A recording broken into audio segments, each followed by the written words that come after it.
দীর্ঘ ১৯ বছর পর ১১ জানুয়ারি উত্তরবঙ্গ সফরে যাচ্ছেন বিএনপির ভারপ্রাপ্ত চেয়ারম্যান তারেক রহমান। বুধবার এক বিজ্ঞপ্তিতে তারেক রহমানের সফরসূচি জানায় বিএনপি।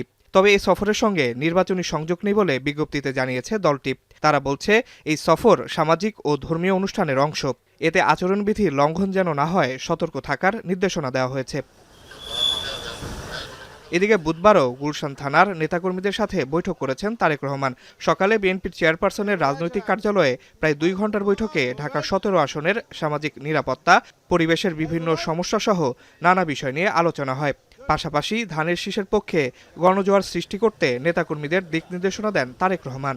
গুলশানে যারা স্থায়ী বাসিন্দা বা ভোটার, সেগুলো ভারপ্রাপ্ত চেয়ারম্যানকে তারা বলেছেন যে এই সমস্যাগুলো ভোটাররা বলেছেন, সেগুলোর বিষয়ে ভারপ্রাপ্ত চেয়ারম্যান নেতাকর্মীদেরকে বলেছেন যে কিভাবে ভোটারদেরকে দলের পক্ষ থেকে আশ্বস্ত করা যায়।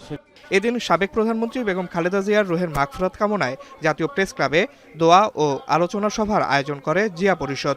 এতে অংশ নিয়ে বিএনপির স্থায়ী কমিটির সদস্য আমির খুরশু মাহমুদ চৌধুরী বলেন, সব ক্ষেত্রেই গণতন্ত্র প্রতিষ্ঠা করবে বিএনপি।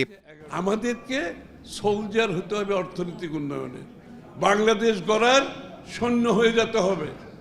তাহলে জিয়াউর রহমান সাহেবের স্বপ্ন, দেশনেত্রী বেগম খালেদা জিয়ার স্বপ্ন, তারেক রহমান সাহেবের রূপরেখা আমরা সকলে মিলে সম্মিলিতভাবে ইনশাআল্লাহ আগামীর বাংলাদেশ করতে পারবো।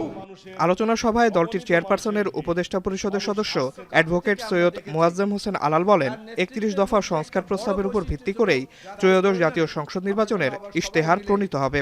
৩১ দফা সংস্কার প্রস্তাব আমরা দিয়েছি। নির্বাচনী ইশতেহারেও মূলত এই সব উপাদানকে ভিত্তি করে ইশতেহার তৈরি হবে। আসিফ ইকবাল খান, এখন, ঢাকা।